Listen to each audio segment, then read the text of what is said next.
Now to some other issues, including, of course, China.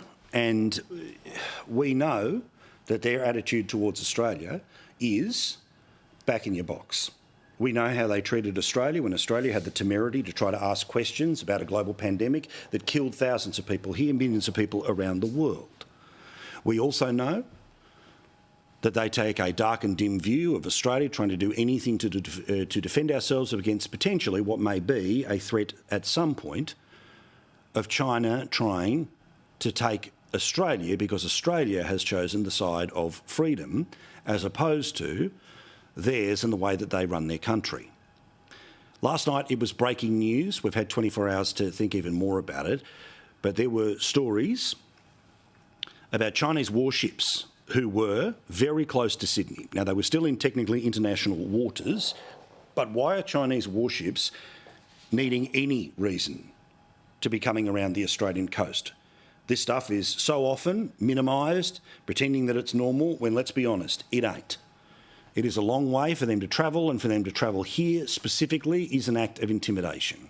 Here's more that we know 24 hours later.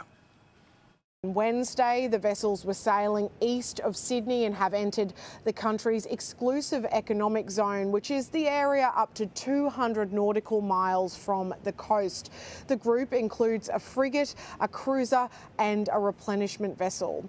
A Defence Department spokesperson said in a statement that it was routine for the Australian military to monitor traffic in the exclusive economic zone and any maritime approaches.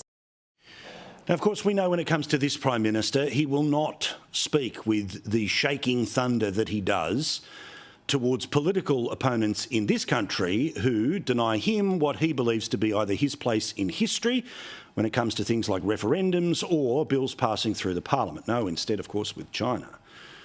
It was about backing off.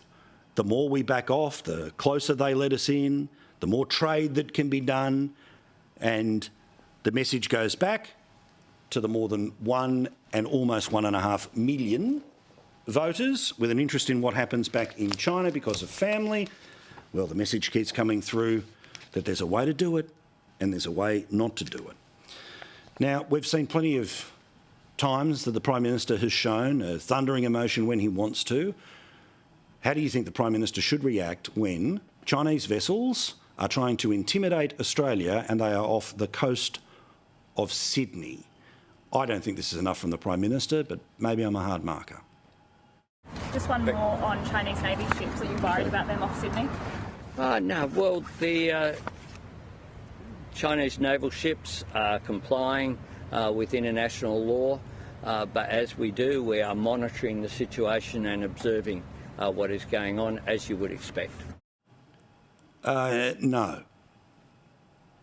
Now, again, I don't want the Prime Minister to start using this type of language that will lead to a conflict, but surely you'd have a more passionate response.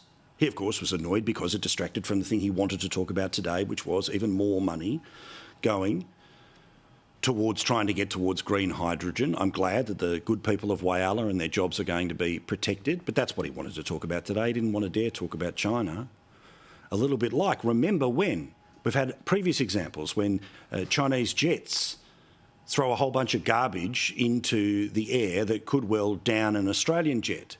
We didn't know about that until after the Prime Minister had returned from an APEC meeting where he's shaking hands with the Chinese president, because we couldn't dare upset the Chinese establishment.